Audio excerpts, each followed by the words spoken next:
Hola, ¿qué tal? Ya me conecté una vez más. Emma, Aquí estoy. gracias. Oye, Parece, para la gente es el mismo link que les mandé, no, ¿no? ¿No lo no, tienen para mandárselos? te lo mando ahorita, es este mismo, ahorita te lo mando, nada más, ya estamos en vivo. Okey. Ya Perfecto. ya nos están oyendo, Okey. ya se está grabando, ya estamos en vivo, pero perfecto, Moni del Valle ya está por ahí. Y si por favor a todos los que trabajan conmigo pueden mandar una vez más el link a todos los que pues ya conocemos. Mira, ya están entrando. Bienvenidas nuevamente, Odette. Por favor, si pueden mandar mensaje a todos los que no se podían conectar. Sí, ya se ve la diferencia. No sé qué pasó. Ya saben que estamos en vivo todos los lunes y miércoles y bueno, no sabemos por qué sucede esta situación de repente que bueno, Facebook nos saca por algún motivo, no sabemos qué pasa. Pero quiero recapitular un poquito, darles la bienvenida esta noche a todos los que ya se están conectando el día de hoy con nosotros y un poquito recapitular que vamos a hablar de cómo enfrentamos la infertilidad. ¿Qué es lo que sucede con estas parejas que ahora están enfrentando las ganas de tener una familia, de procrear unos hijos o hijas y de repente se encuentran con muchos problemas, muchas dificultades para hacerlo? ¿Qué es lo que sucede al interior de la pareja? ¿Qué es lo que sucede a nivel individual, a nivel personal? De esto vamos a hablar esta noche con Emma Torra, que les estaba diciendo que ella es la especialista en el tema.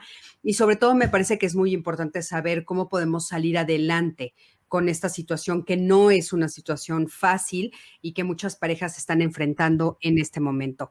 Les doy la bienvenida a todos a Código Felicidad y les quiero recordar que, como ustedes ya saben, estamos nosotros en este momento, bueno, pues ya recibiendo los donativos, ya somos donatarias autorizadas, como ustedes también ya lo saben, y estamos recibiendo donativos. Esta es eh, el mensaje de dónde ustedes pueden donarnos para que nosotros podamos hacer realidad esto que tantas ganas tenemos de ayudar a tantas personas a través de Código Felicidad, ayudar a la salud mental de México y bueno, de más allá de México, todos los que podamos.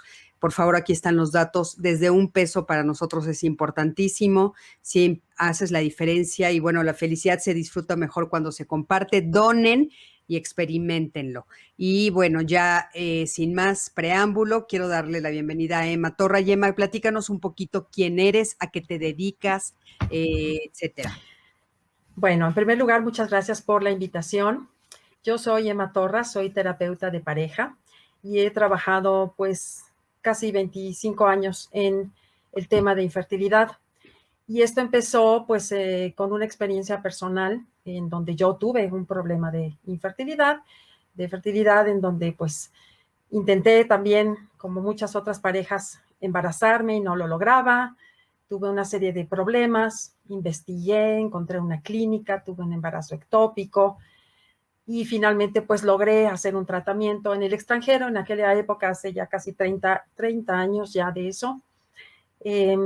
Y bueno, después de eso, eh, esto marcó mi vida, como marca la vida de muchas parejas, y a raíz de eso fue que yo empecé eh, a trabajar primero en una clínica con el doctor Alfonso Gutiérrez Nájar, que ya no está con nosotros. Él fue Ujú. pionero en México en este tema, fue la primera clínica en México o la segunda, cuando mucho. Y Ajá. yo trabajé con él durante 6 años como coordinadora del primer programa que hubo de fertilización in vitro en México. Wow. Entonces, mi labor era hablar con las parejas, darles información de cuál era el tratamiento, en qué consistía. Y entonces ahí vi que muchas parejas pues tenían la inquietud, eh, enfrentaban muchas situaciones difíciles, lloraban en ese momento. Y entonces pues yo hice mi formación como terapeuta de familia primero y después de pareja, y después he hecho una serie de cursos, entrenamientos y formación en este tema específicamente. Entonces, pues ya he trabajado con muchísimas parejas y con médicos también. Entonces, pues esto es algo que definitivamente marca la vida. Yo estuve pensando, bueno, ¿cuáles serían los puntos que a mí me gustaría compartir con las personas que hoy nos ven, y hay varios que creo que pueden ser útiles, sobre todo pensando en eso, ¿no? Y que sean temas que les sirvan para el camino que están llevando, ¿no? La experiencia que están viviendo. Antes que Sí, nada, quisiera yo comentar qué ha pasado con el COVID, porque ha sido todo un evento que también, además de toda la vivencia de la infertilidad y los tratamientos, pues ha tocado muchas vidas, ¿no? claro. A raíz de la pandemia, a raíz de que los gobiernos anunciaron o recomendaron que las personas nos quedáramos en casa, pues igualmente las asociaciones internacionales de infertilidad, como la Asociación Mexicana de Medicina Reproductiva, la Sociedad Europea de Reproducción Humana y Embriología, que son grandes instituciones, organizaciones, ellos recomendaron que las clínicas cerraran. En México, como en muchos otros países, en principio las clínicas dejaron de dar servicios médicos, y esto fue un factor de muchísimo ansiedad para muchas parejas, porque en el proceso las parejas esperan mucho desde antes de acudir a una clínica, y a partir de que acuden a partir de que acuden a una clínica y empiezan sus estudios y tratamientos, a veces pasan muchos años, Claro, 3 años, 4 años o más. Entonces, otra espera que estaba fuera del control de todo el mundo generó mucha ansiedad y depresión en muchas personas. En México, como en otros países, pues cerraron, hubo que esperar, y poco a poco las clínicas fueron reabriendo de manera muy pausada con todas las medidas de seguridad. Entonces, este ha sido realmente un tema. Han habido, por ejemplo, algunos estudios de personas, entrevistas e encuestas a personas, y se ha visto que la mayoría de las personas estaban entre moderada y extremadamente angustiadas a raíz de la espera por el COVID.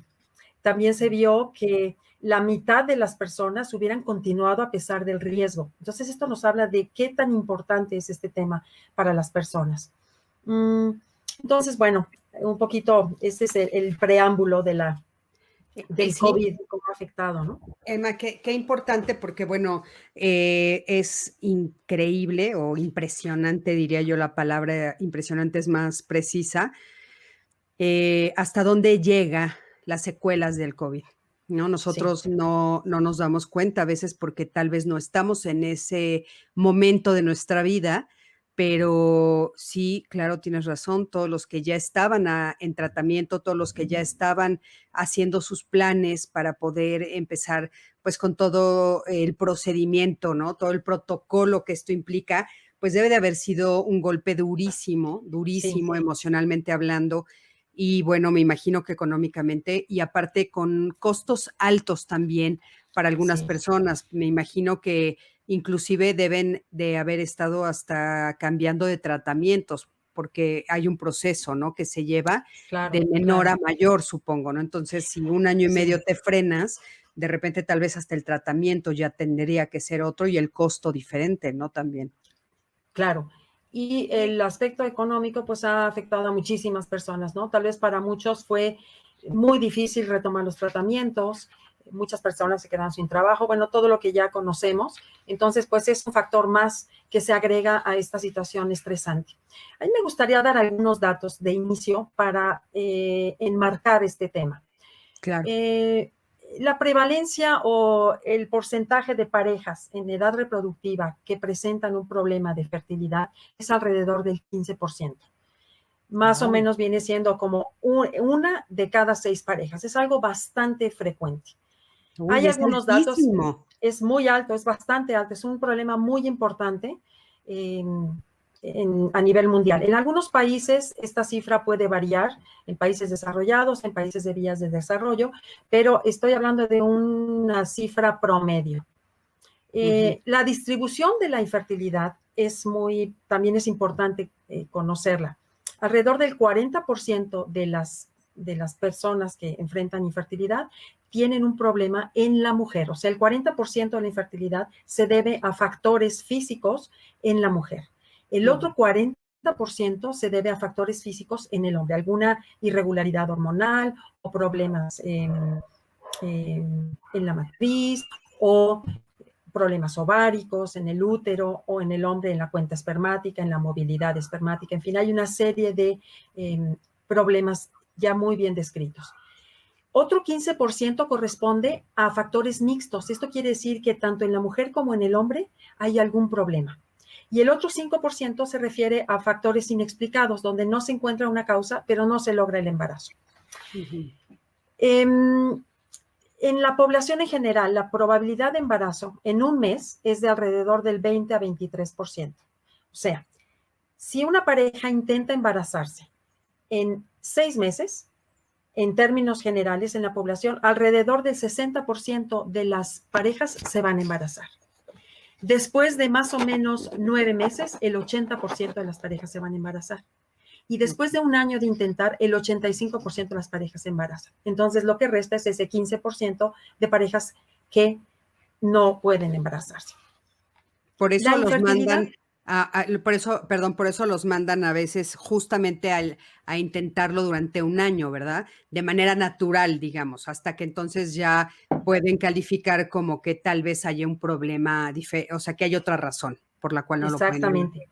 Ujú. Entonces, la infertilidad es la incapacidad de embarazarse después de un año de intentar sin protección, teniendo relaciones sexuales frecuentes.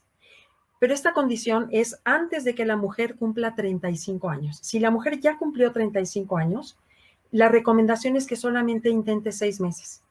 Y si en un año en mujeres menores a 35 años o 6 meses en mujeres mayores a 35 años no logran embarazarse, entonces es cuando se recomienda que vayan al doctor. Y No. esto es bien importante porque a veces podemos olvidarnos un poquito de la edad o no tenerlo tan presente, y es algo súper importante en la mujer en especial. Con la edad la reproductividad va disminuyendo, nuestra capacidad reproductiva va disminuyendo. Por eso es tan importante tener presente la edad en la mujer. Claro, Ahora, fíjate qué impresionante, eso es uno de los temas que me llama mucho la atención, Emma, porque una de las cosas que ha aumentado en el transcurso de todos estos años es pues el número de años que vivimos. O sea, sí, antes los seres humanos vivíamos más o menos a partir de los 35, 40 años, ¿no? Hace algunas décadas o milenios, pero ahora sabemos que ha aumentado muchísimo la probabilidad de vivir hasta los 85, 87, hombres y mujeres. Pero algo que no ha cambiado mucho es justamente el reloj biológico de la mujer. O así sea, es. se sigue quedando como en estos parámetros que son como muy cortos. Es una presión muy fuerte para la mujer porque parece que la ventana en la cual ella puede quedar embarazada de manera natural es muy corta, ¿no? Eso Es cortita, sí. Y ujú, fíjate que cuando estábamos empezando hace ratito esta plática, tú me estabas mencionando que hoy día las mujeres o las parejas en general, ¿no? Hombres y mujeres, tienden a posponer la maternidad, el ujú, buscar el embarazo. Y ese es uno de los factores eh, de muchísima importancia que repercute en la fertilidad. No es lo mismo, hablando de la mujer que hablamos de que tiene esta ventana muy pequeñita, no es lo mismo intentar embarazarse a los 24, 25 años que a los 34 o 35. Es más probable que una pareja se enfrente con problemas cuando la mujer tiene 35 años. claro. Entonces, eh, hoy día, hombres y mujeres, y enfocándonos un poquito en la mujer, pues la mujer trabaja, estudia, y las parejas posponen esta decisión porque quieren viajar, quieren disfrutar, quieren realizarse, pero el costo muchas veces es la fertilidad. Ya cuando una mujer de 30 años o más, o 35 años o más, intenta embarazarse, es más probable que encuentre algún problema. Entonces, es un factor social, de hecho, esta postergación de la maternidad. ¿Sabes? Eso me brinca muchísimo porque creo que ese es un problema muy grave a nivel emocional para las mujeres, para Sí, los hombres también, pero sobre todo para las mujeres o los hombres que comparten una vida con una mujer y que quieren tener familia, porque sonaría, Emma, hasta un poco cruel. Mira, les voy a contar a todos los que nos están escuchando una historia de una persona que conocí muy cercana, que justamente se casan, ellos deciden que van a esperarse, justamente por las razones que comentaste, y todo mundo les aplaudía, ¿no? Era sí, una cosa extraordinaria pensar, bueno, ella se va a realizar profesionalmente, él también, van a esperarse a conocerse un poco mejor, a consolidar su patrimonio económico y todo el mundo estaba viendo realmente cómo ellos estaban logrando eso. La historia va pasando y de repente ellos deciden que ya es momento en el que quieren formar una familia, empiezan a tratar de manera natural, ya dejan de cuidarse y pasa un año y no pueden. ujú, Después de un año empiezan a tratar con toda esta serie de protocolos que existen que, como decíamos, va de menor a mayor, ¿no? O sea, va de tal vez una intervención simple hasta una más compleja y también va subiendo el costo. Entonces ellos empezaron con los sí, primeros pasos y sí pudieron alcanzarlos de manera económica. Entonces los intentaron y ninguno funcionó. Cuando ya tenían que pasar a el último paso, que es el más caro, ya no pudieron pagarlo, no le pudieron hacer frente al tratamiento, era muy costoso y ellos ya no podían hacerlo. Entonces sí, decidieron pues frenarse ahí y darse un tiempo para pensar en la posibilidad de la adopción, Emma. sí, Cuando ellos deciden que sí van a adoptar, que no pueden pagar lo que se necesita para tener un hijo o una hija propios, entonces deciden irse por la adopción y se encuentran en México con algo terrible. No les dan a los niños en adopción por su edad. sí. Fíjate que eso sucede, desafortunadamente sucede. No es en todos los centros de adopción, pero sí sucede en varios de ellos, en donde hay un límite de edad y muchas veces pasa con las parejas que intentan a través de tratamientos y entonces van pasando los años y llega un momento en donde ya tienen una edad en la que si no lograron ya embarazarse, pues buscan la adopción, que también es otro proceso que puede ser largo, ¿eh? Puede llevar algunos años, es todo un proceso también, pero se enfrentan a que en los centros de adopción ya no hay límites de edad y a veces hay ciertas restricciones en donde ya no es posible. Entonces, desafortunadamente eso pasa. Sí, Es muy lamentable, pero pasa, ¿no? Y una de las características en esta condición es esa, ¿no? El tiempo, que las parejas intentan y pueden ser procesos bien desgastantes. No siempre empiezan con los tratamientos más sencillos, aunque sí el 80% de las parejas que buscan embarazarse con tratamientos, sí logran embarazarse con tratamientos, digamos, sencillos. Les llaman de baja complejidad, por ejemplo, la inseminación, que es muy conocida. La mayoría de las parejas se embarazan con tratamientos de este tipo. Pero hay otro porcentaje que podría ser el 20%, alrededor del 20%, que requieren otros tratamientos más complicados, que es la muy conocida también fertilización in vitro. En ujú, ese tratamiento, que es mucho más costoso que la inseminación, pues el desgaste de alguna manera es mayor, porque físicamente es un tratamiento más invasivo, y económicamente es un tratamiento mucho más costoso. O sea, ¿cuánto ujú. puede costar en México, por ejemplo, una inseminación? Y aquí voy a hablar de rangos porque cada clínica, cada médico, pues tiene diferentes precios, pero vamos a decir que pudiera costar entre 15,000 y 25,000 pesos, por hablar de un rango. Pero aparte ¿Cuánto? estamos hablando de una, ¿verdad? Un intento, un Un intento, intento. un intento. Ujú. Híjole, sí. Y una fertilización in vitro podría costar cuando menos 70,000 pesos, 80,000 pesos o hasta 150,000 pesos. Entonces son tratamientos costosos. Uno de los factores pues, es el económico. Hay personas que venden su coche, que piden un préstamo. Hay clínicas que ofrecen ciertos programas de financiamiento que incluso hacen paquetes, por ejemplo, de varios tratamientos por un determinado precio, que de todas maneras es un costo alto, ¿no? Claro. Entonces, sí es un factor importante para las parejas el económico. Es uno de los puntos que hay que considerar. Sí, no, Eh, no, terrible. Fíjate que la infertilidad pues afecta, por un lado, de manera individual al hombre y a la mujer y a la pareja y a la relación de pareja.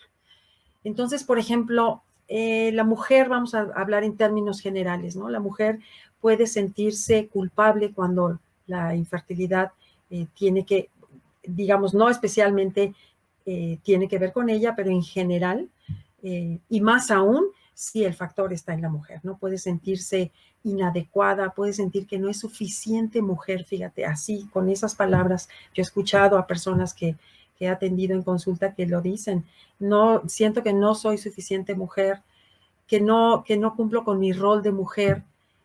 pueden ser mujeres que se sientan deprimidas, con muchísima tristeza. Normalmente son quienes buscan ayuda, casi siempre quienes llaman para solicitar apoyo emocional y psicológico son las mujeres.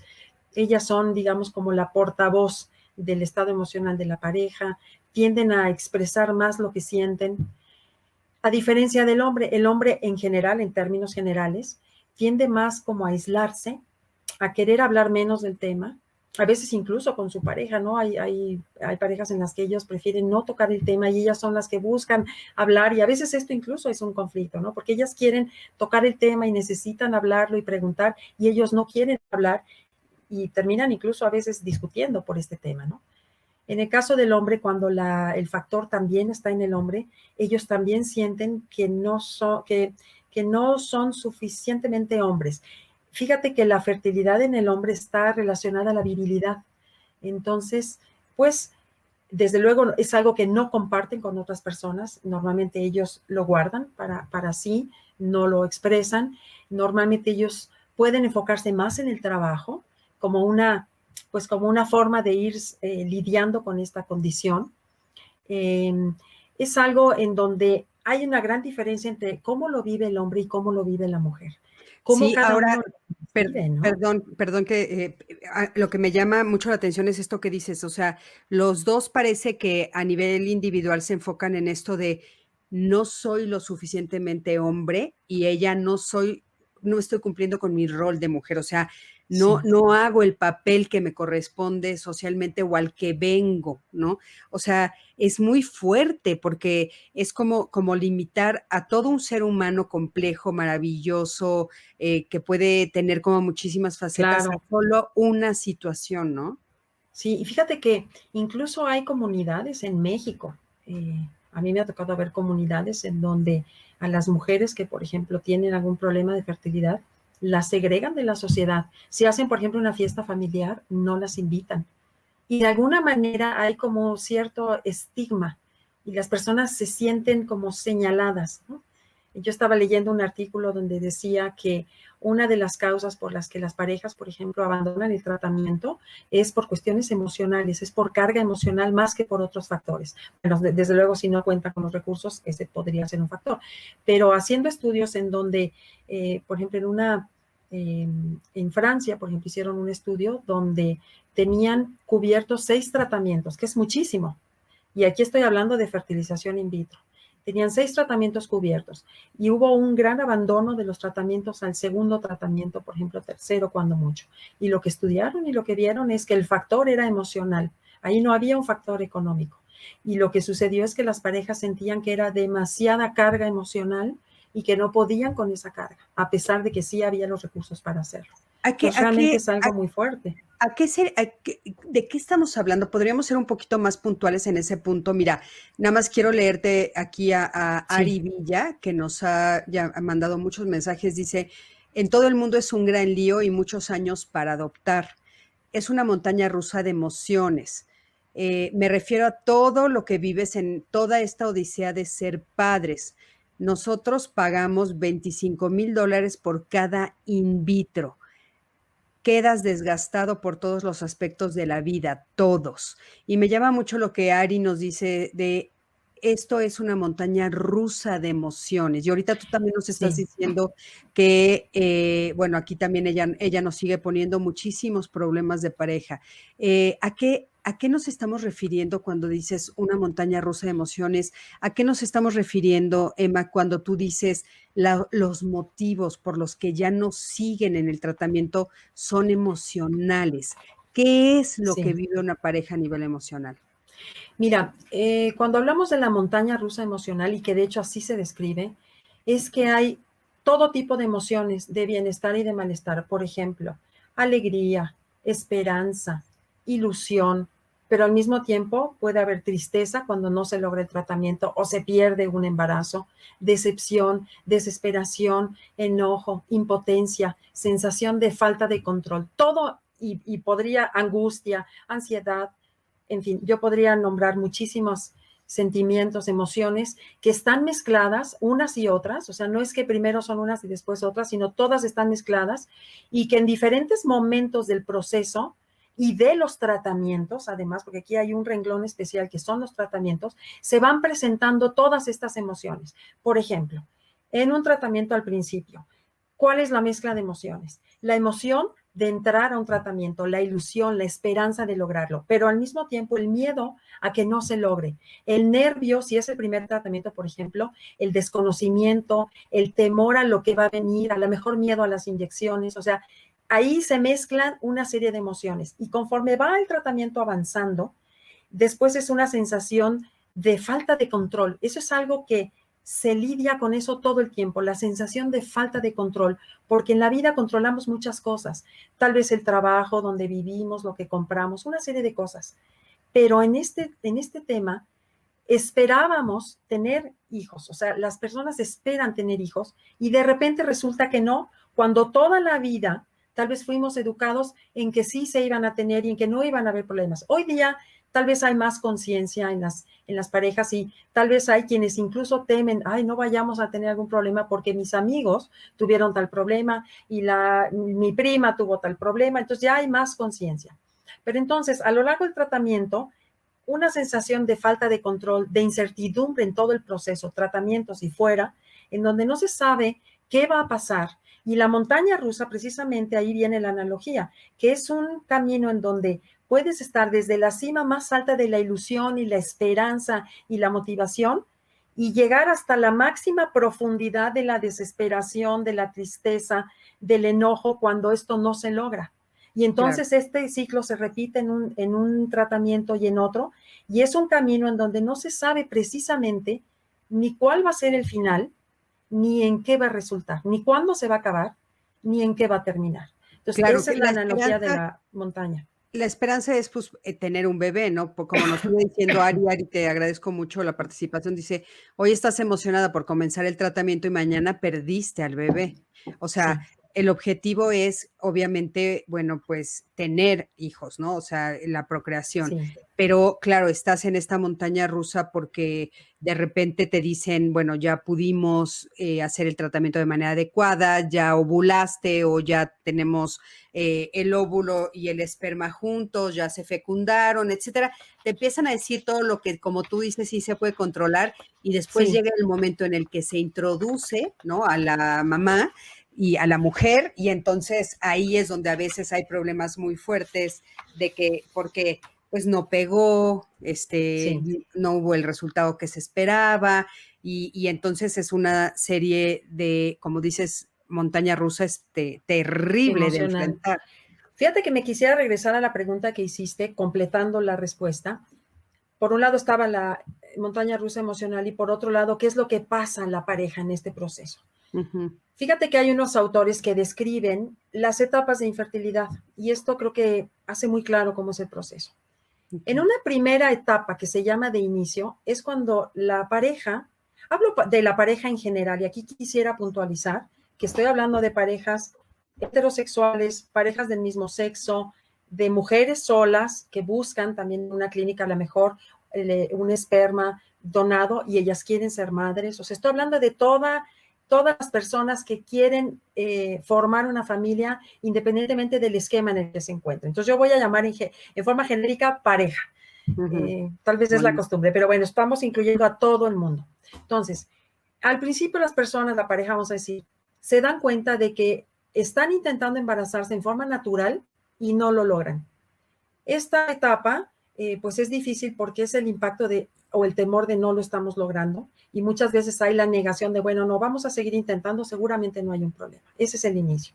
Después viene una etapa que le llaman movilización, que es cuando ya las personas reconocen que de veras tienen un problema y entonces acuden, es su primer contacto, digamos, es el primer contacto con los médicos. Cuando van a ver si hay algún problema, les piden estudios de diagnóstico, hacen los estudios, probablemente ahí, dependiendo de lo que encuentren, les sugieren algún tipo de tratamiento y entonces empiezan con los tratamientos. Aquí podemos pensar que la tensión en la pareja va creciendo, poco a poco va aumentando, se van poquito a poco, sutilmente, a través del tiempo y de los intentos, algunos conflictos que a lo mejor ya tenía la pareja, se van recrudeciendo y van reapareciendo. Tal vez algunos conflictos que por ahí estaban dormidos, pueden ir reapareciendo. Claro. Dificultad, a lo mejor cierta dificultad de comunicarse, a lo mejor uno quiere una cosa y otro otra. Por ejemplo, ella a lo mejor quiere hacer un tratamiento y tal vez él dice, mira, vamos a esperarnos porque yo ahorita no me siento listo, tengo mucho trabajo. Entonces, bueno, empiezan el mundo médico a hacer tratamientos y a hacer estudios. Después continúan y al no lograr el embarazo viene una etapa que es la etapa más larga que le llaman inmersión. Y es inmersión así como un buzo que se mete al agua, en donde esta etapa es la más larga, puede durar varios años y es cuando las parejas hacen tratamientos, un tratamiento y otro tratamiento, y de tratamientos más sencillos pueden ir a otros más complejos e incluso enfrentarse a alternativas que ni siquiera habían considerado. Por ejemplo, la donación de óvulos, que ya es algo más avanzado cuando no se logra una respuesta a las hormonas en la mujer o cuando a lo mejor no hay esperma suficiente en el hombre y entonces se recurre o hay la posibilidad de una donación de esperma. Entonces, de lo más sencillo a lo más complejo, en ese camino las parejas tienen, por ejemplo, la dificultad de cómo lidiar con familia y amigos. La familia siempre va a querer lo mejor, pero a veces es difícil decir, ¿cómo le digo a mi mamá, a mi papá? ¿Cómo decirle a los familiares? A veces no quieren decirlo porque la familia a lo mejor va a preguntar y ellos lo que ya no quieren es que les pregunten, ni que los aconsejen, ni que les hagan comentarios que son difíciles Sí. de sobrellevar, ¿no? Solemos escuchar este tipo de comentarios como que dicen, voy a decirle a mi mamá, voy a decirle a mi papá o a mi familia en general que no vuelvan a preguntar, ¿no? Y Sí, entonces también yo creo que esta montaña rusa también alcanza a la familia sí, extendida, sí. ¿no? A los papás, bueno, a los futuros abuelos, digamos, a los hermanos, a las personas que están cerca también los alcanza, Emma, porque también es muy difícil, ¿no? Totalmente. ¿Cómo Sí, te porque hace? los papás desean lo mejor para sus hijos y a veces ellos no entienden o no alcanzan no les tocó vivir esta cuestión de los tratamientos. Sí, para las propias personas es difícil, para los padres es muy difícil, ¿no? Y quieren ayudar, pero a veces no saben cómo ayudar, a veces no dicen lo más adecuado y los comentarios a veces son muy difíciles para la pareja. Entonces, fíjate que la infertilidad es algo, y este tema va invadiendo la vida de la pareja. Entonces, por Ujú. ejemplo, cosas que hacían las parejas que disfrutaban, ¿no? Y salían y se iban a cenar, o viajaban, o veían a sus amistades, como que todo esto se va cancelando. Y entonces se van aislando y dejan de hacer aquello que disfrutaban. Ay, sí. Todo se va como ensombreciendo con la infertilidad. Y resulta que la vida se va restringiendo, restringiendo, restringiendo, hasta que el tema de la pareja es ese. Y eso es terriblemente desgastante, porque aquí incluimos también la sexualidad, la intimidad de la pareja se ve terriblemente afectada, la privacidad de la pareja. Ellos sienten que los médicos, que todo mundo sabe su intimidad, los médicos, por ejemplo, sí tengan relaciones ahora porque, por ejemplo, hay un tratamiento que es el coito programado, ¿no? En el momento de la ovulación, el médico le pide a la pareja que tenga relaciones. Entonces, tengan relaciones tal día y al día siguiente no, y después sí. Ujú. Pero en otros tratamientos, por ejemplo, donde hay que obtener una muestra de esperma y congelarla, el doctor les dice, bueno, hay que tener 3 días de abstinencia, entonces no tengan relaciones porque entonces hay que obtener la muestra. Entonces la pareja vive en función de los tratamientos y llega un momento en donde la sexualidad se ve muy afectada porque ya no hay intimidad, ya la pareja ya no quiere saber nada. Y fíjate que muchos hombres eh, se sienten usados y ellos dicen este término, utilizan este término, porque algo que sucede mucho es que las relaciones se tienen solamente con fines de embarazarse. O sea, ya queda de lado la parte de comunicarse, de compartir, de estar juntos por el gusto y el placer de estar. Ya todo se convierte, todas las relaciones son en función de embarazarse. Entonces, ese renglón se pierde muchísimo en la pareja.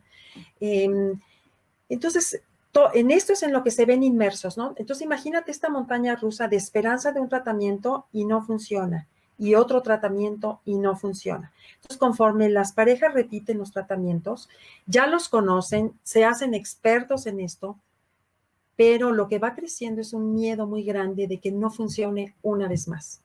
Y Claro. cada vez que no funciona, pues es como caerse de un abismo y es algo verdaderamente devastador, porque todos los esfuerzos es como tirarlos a la basura, es que se Claro. pierden. Entonces, algo muy duro, Claro, son pérdidas muy fuertes.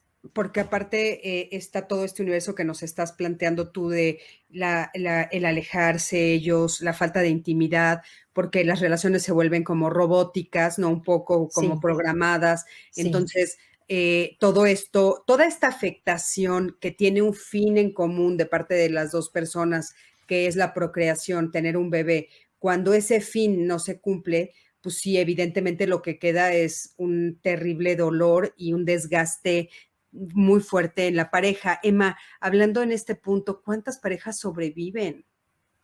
¿Se sabe? pues mira, no tengo yo un dato exacto de cuántas sobreviven, pero lo que sí te puedo decir es que sí hay parejas que en este proceso terminan, se desgastan, o sea, hay parejas que se fortalecen, que se compenetran más en el proceso, que encuentran un sentido en su relación mayor aún, que se apoyan y que se fortalecen en el proceso. Pero hay otras que no consiguen hacer esto.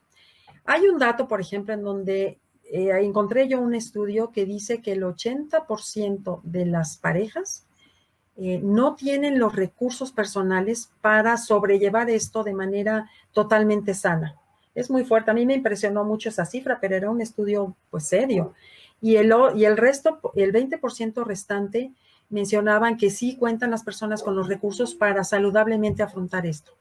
Entonces, o sea, las personas que no tienen los recursos, tal vez se beneficiarían tal vez de una terapia, por ejemplo, de alguien, de una terapia, de un proceso que les ayudara a fortalecer sus recursos, a encontrar herramientas de afrontamiento donde puedan comunicarse mejor, donde puedan llevar a cabo actividades que sean placenteras, que los ayuden a relajarse, ejercicios de relajación, cómo resolver problemas, o sea, cómo ir sobrellevando todo esto con más recursos personales. Entonces, no sé la cifra, no te podría dar un dato exacto de cuántas parejas se pierden en el camino. Es difícil dar ese dato porque no es algo tampoco tan absoluto, ¿no? Hay parejas incluso que ya una vez que lograron embarazarse, se desintegran porque su objetivo era buscar el embarazo y ya que lo encuentran, pierden el objetivo de vida. Mm, Lo que sí te puedo decir es que la mayoría de las personas o parejas que acuden a la consulta, en mi experiencia, y lo que se ha visto es que son personas que se encuentran en un punto, tal vez en esta etapa de la inmersión, en donde quieren seguir haciendo tratamientos, ya han hecho una serie de tratamientos, no lo han logrado, pero están muy desgastados emocionalmente. Y llega un punto en donde realmente ya no saben bien a bien si quieren, por un lado quieren seguir, pero por otro lado no pueden. Yo hago una claro. analogía, ¿no? Mucho con las personas y les digo, mira, es como un coche en donde imagínate que metes el acelerador a fondo, pero también el freno a fondo. Entonces empieza a salir humo por todos lados, ¿no? Hay Claro. una parte de ellos que quiere continuar porque tienen el deseo de embarazarse, pero por otro lado ya no pueden porque emocionalmente resulta muy desgastante. Y fíjate que lo que yo encuentro es esto que decíamos hace rato, parejas que perdieron digamos, las actividades que disfrutaban juntos, ya no se ha perdido en el camino muchas cosas que hacían juntos y que disfrutaban, ya la sexualidad no es un tema entre la pareja, tienen relaciones porque hay que embarazarse y quieren embarazarse, pero ya se perdió esta parte, esta otra parte de la pareja de estar juntos. Claro. Están muy desgastados ya. Oye, tenemos Entonces, algunas preguntas. María de sí, Lourdes Gómez Peña dice, una mujer que ya está operada para no tener hijos, o sea, salpingoplasia, ligada.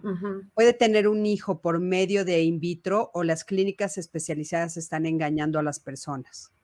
No, sí podría tener, mira, el estar ligada, voy a llamar, que no voy a decir el término correcto, pero bueno, digamos que estar ligada, lo que estoy entendiendo es que las trompas de falopio ya se cortaron y se ligaron.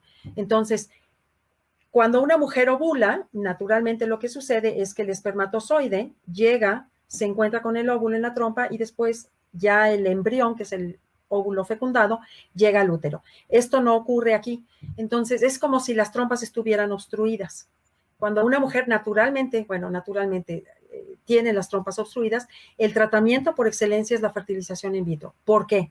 Lo que hacen en una fertilización in vitro es que estimulan a la mujer con una cierta dosis de hormonas para que sus ovarios produzcan varios óvulos en lugar de uno, que es lo que naturalmente sucedería. Estos óvulos, cuando ya están maduros, se extraen en el laboratorio, se fertiliza con el esperma de la pareja o con el esperma y un embrioncito resultante por vía vaginal se coloca en el útero. Entonces, no es necesario que las trompas en ese caso estén permeables, porque ya se extrajeron los óvulos, ya se fertilizaron y se coloca el embrión en el útero. Entonces, cuando una mujer se ligó, sí se puede embarazar a través de una fertilización in vitro. Wow, qué maravilla. Sí, Oye, sí. otra pregunta que nos hacen aquí es, Odette Rodríguez nos dice, ¿por qué los hombres se sienten usados y no también las mujeres? Suena a que la maternidad solo la quiere la mujer. Creo que es mutuo y desgastante para ambos. Híjole, qué buen comentario. Muchísimas gracias, Odette, ¿verdad? Sí. Fíjate que sí, tienes toda la razón. Pareciera que solamente le interesa a la mujer y es que culturalmente no me ha tocado a mí escuchar que una mujer diga me siento usada. Y Wow. sí me ha tocado escuchar en consulta literalmente a muchos hombres decir me siento usado. Entonces, fíjate que sí, pareciera que hay cierta carga. ¿Por qué el hombre se siente usado? Porque pareciera que la mujer tiene más anhelo en general, que es algo que la mujer no se siente usada. Es más, es la mujer la que busca tener relaciones en los días fértiles. Y entonces el hombre tal vez las tendría en otros días, pero la mujer no lo admite tanto. Por eso es que es el hombre el que se siente usado. Ujú. Entonces, efectivamente, no es un comentario que dicen las mujeres, solamente lo han dicho los hombres. Qué impresión. Impresionante, sí. Y aparte, pues después de tantos años de atenderlos y que de veras no lo escuches en mujeres, o sea, sí es Sí, tal no. vez una cuestión que también tiene que ver con la cultura, ¿no? Y con... Sí. Ujú. Fíjate que tradicionalmente, bueno, desde hace siglos se atribuía más a la mujer el embarazo y la maternidad, ¿no? O sea, antes, de hecho, hasta mediados del siglo pasado, prácticamente se estudiaba más a la mujer, se conocía mucho más todo el fenómeno de reproducción en la mujer, pero casi se desconocía en el hombre, digamos, todo el proceso reproductivo, la fisiología de la reproducción, la producción de los espermatozoides, o sea, toda la investigación estaba orientada más hacia la mujer. Más o menos en los años 1960 se empezó a estudiar la reproducción masculina, digamos, toda la producción de espermatozoides. Hoy día se estudia uno y otro por igual, pero es muy reciente que se empezó a estudiar toda la fisiología reproductiva en el hombre. Entonces, esto habla de una carga cultural muy importante. Claro, y yo he escuchado también a muchos hombres decir, yo no tengo por qué ir al doctor ni que me revisen, ni que me hagan estudios ni exámenes, porque seguramente eres tú. Esa carga sí es muy Sí. fuerte para las mujeres todavía, ¿no? Fíjate que sí, todavía a mí me ha tocado ver parejas en donde a ella ya le hicieron, la operaron todo y a él no le hicieron ni una sola espermatobioscopía, que es el estudio del esperma, del semen, ni uno solo. Bueno, Ujú. no es la mayoría, esto hoy día es muy raro porque generalmente, y lo recomendado es que se estudie a los dos por igual, porque fíjate, hablamos del porcentaje, ¿no? 40% el hombre, 40% la mujer y 20% los dos. O sea, es igual, es la misma, El mismo el mismo porcentaje. porcentaje Ujú. exactamente. Fíjate que a mí me gustaría comentar un poquito cómo Ujú. prepararse para el tratamiento Ah, por eh, favor, claro que sí. y, y qué hacer durante un tratamiento, porque es algo, no existen muchos programas de preparación y aquí hablamos, por ejemplo, de preparación mental, cómo trabajar, por ejemplo, con los pensamientos que generan angustia, pensar, ¿y si no funciona?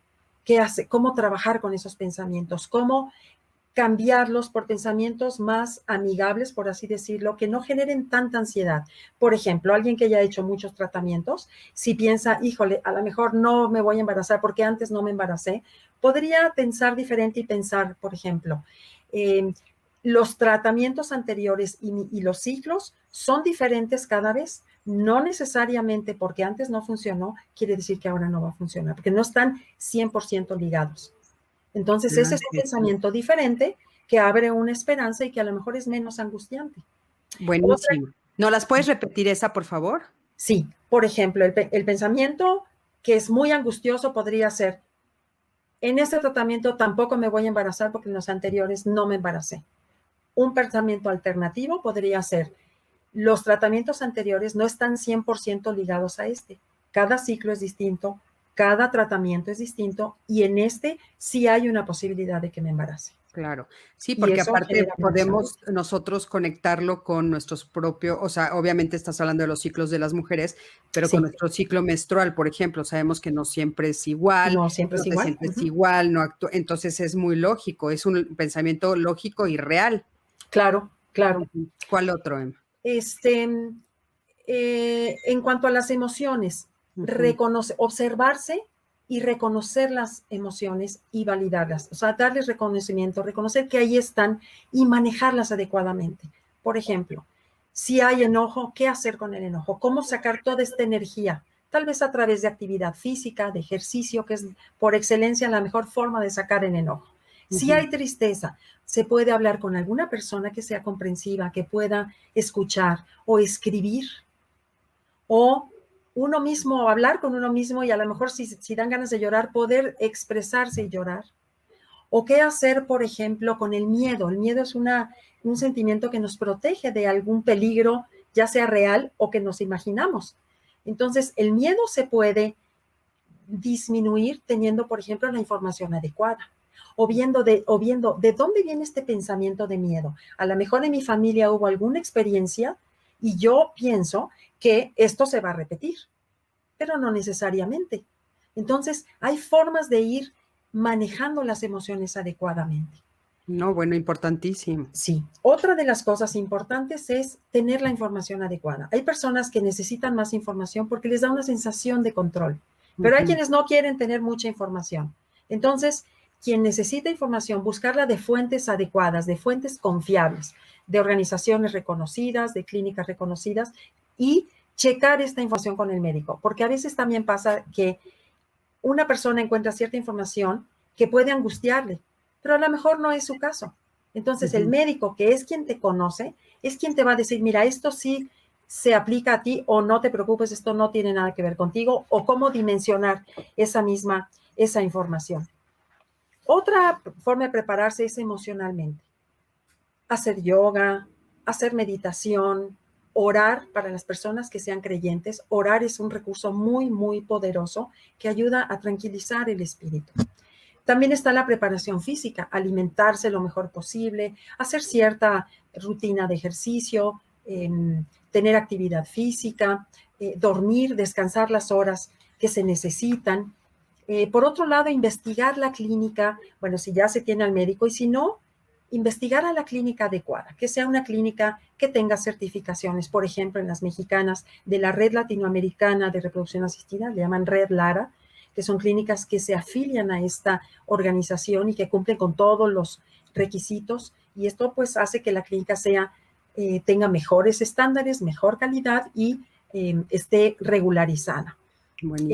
Asegurarse de que su médico, en la medida de lo posible, sea un ginecólogo, que esa es la especialidad, pero con una subespecialidad en biología de la reproducción, que es la subespecialidad que tienen los médicos que están en las clínicas. Esto es bien importante, porque a veces puede haber una experiencia en la que un ginecólogo en principio sea quien atienda, lo cual es muy bueno, pero a veces las parejas pueden requerir otro tipo de tratamientos que ya este médico no les puede ofrecer. Entonces, es importante darse un tiempo y después de ese tiempo, si no se logra el embarazo, buscar un médico ya especializado. También es importante hacer equipo la pareja, ¿no? A lo mejor uno hace unas funciones y el otro otra, a lo mejor alguien es la parte que apoya fuertemente económicamente, a lo mejor la otra persona es quien apoya emocionalmente. Los dos normalmente se cuidan en la pareja, pero sí hacer el equipo en el sentido de planear juntos cuándo van a hacer el tratamiento, revisar su economía, si les alcanza para pagarlo, qué pueden hacer, ahorrar o ajustar sus gastos, o pedir un financiamiento, o vender algo. Juntos hacer un plan de acción, considerar sus calendarios de trabajo, sus actividades, o sea, que buscar esta sincronía entre los dos y hacer un plan de acción. Esto es bien, bien importante. Y también, bueno, una preparación familiar en el sentido de decidir juntos si quieren compartir la información de lo que están viviendo o no lo quieren compartir, o a quién le quieren decir y qué quieren decir. Este es un tema importante, ¿no? Porque a veces las parejas no quieren decir y están en todo su derecho. Prefieren no tener ningún ruido externo y no hablar del tema, a abrirlo, ¿no? Entonces es una decisión que pueden tomar juntos y que es muy importante. Claro. Otra cosa es dialogar, dialogar, dialogar y dialogar. Buscar espacios. Miren, yo hago un ejercicio con las parejas que me parece muy útil y que yo he visto que funciona bien. Y es que a veces en general yo veo que ellas tienden más a tener la necesidad de hablar del tema y ellos prefieren hablarlo menos. Entonces ha pasado, ¿no? Parejas que están en una cena muy a gusto y de repente, ¡pum!, ella saca el tema. Y termina siendo un conflicto, a lo mejor hasta una discusión porque él se enoja, porque no quería hablar de eso y tal vez no era el momento adecuado. Entonces, en la comunicación hay una regla de oro que es pide luz verde. Es decir, juntos pide luz verde significa cuándo sí podemos hablar del tema.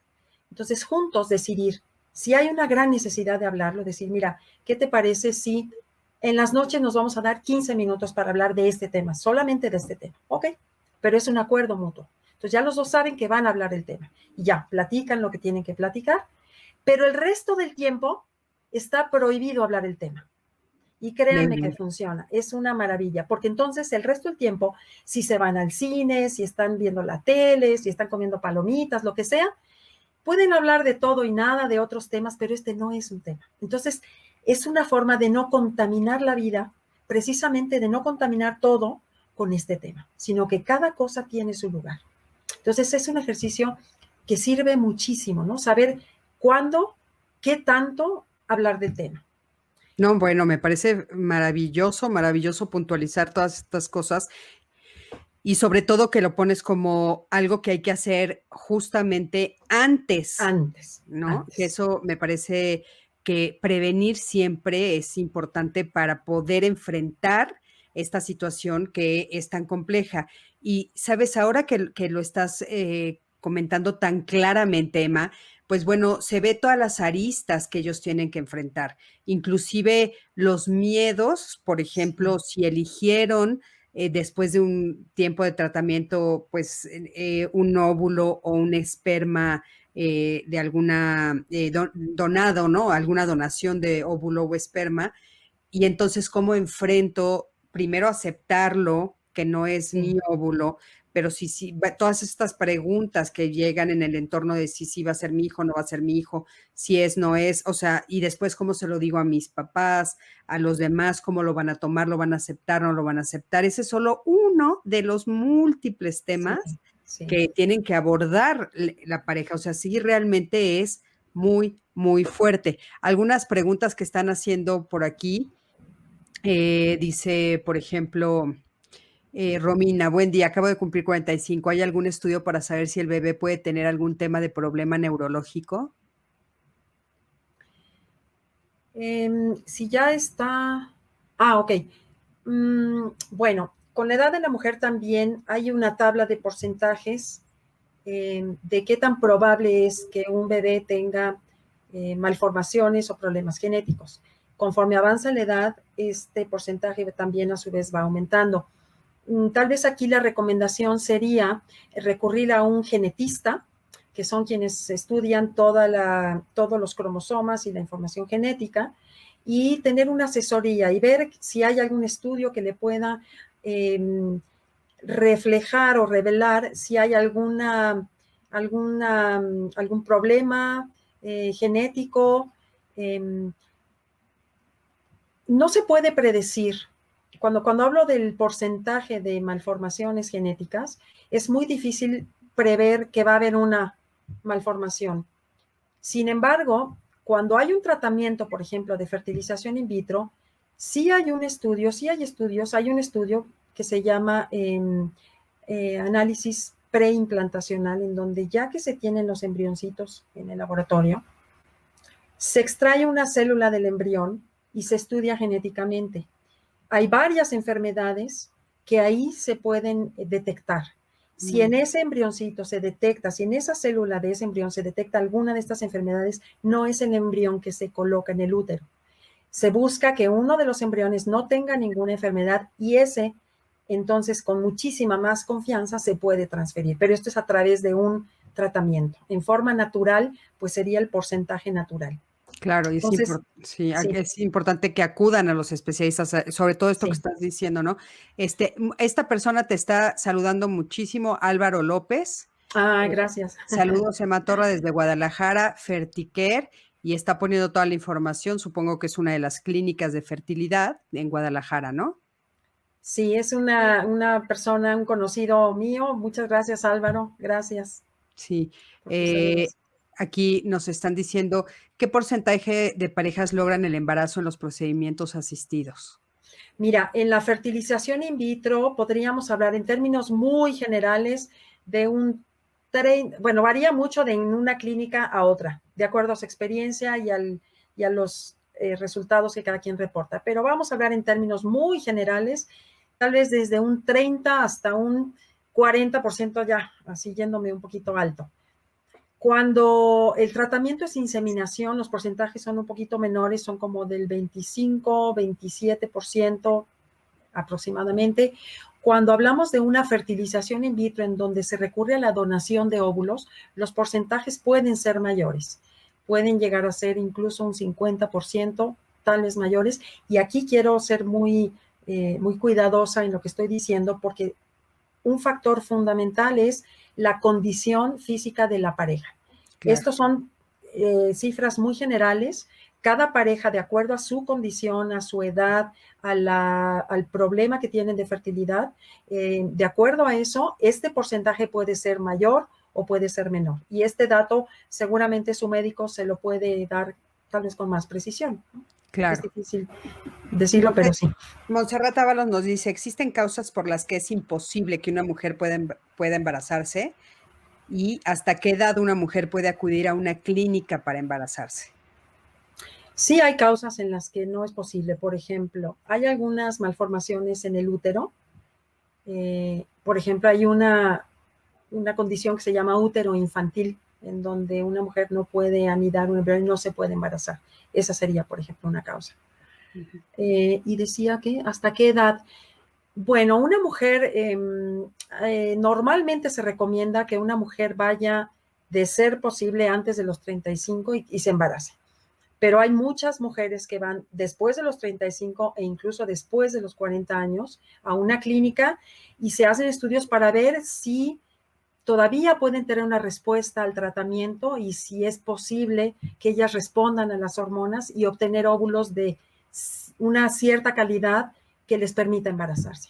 Si esto no se logra, por edad, por ejemplo, los médicos muy probablemente recomendarían una donación de óvulos, que hace rato que lo comentabas. Sí quisiera yo decir que en estos casos yo recomendaría muy ampliamente un acompañamiento terapéutico, un acompañamiento psicológico, porque son temores, dudas, es el duelo que tú comentabas, Cristina, de reconocer y aceptar que no van a ser los óvulos propios o el esperma en el caso del hombre, para poder entonces abrirse a la donación y aceptarlo y procesar esta condición, ¿no? Entonces, sí son tratamientos pues, más complejos en el aspecto emocional.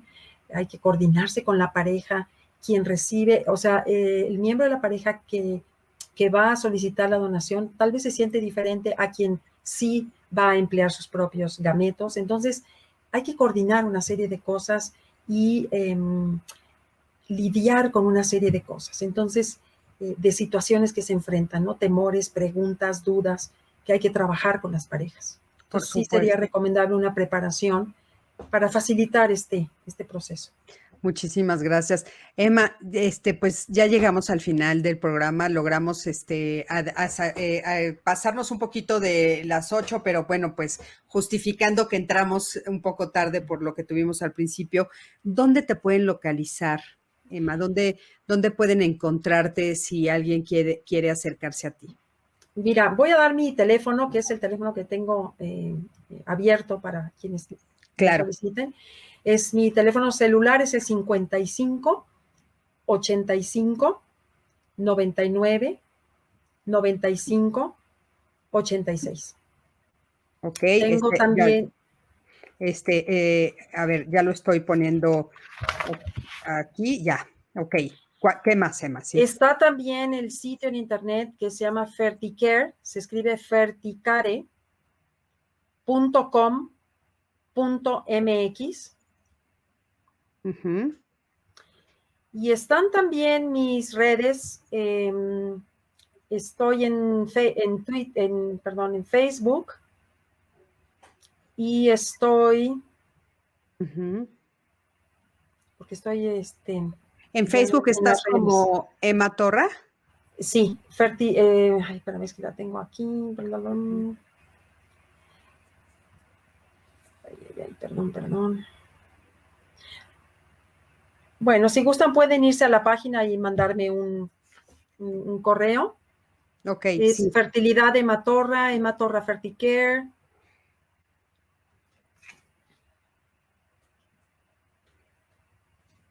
Fertilidad Emma Torra. Está también en twitter.com, diagonal Emma Torra. A ver, Twitter. .com, diagonal Emma Torra.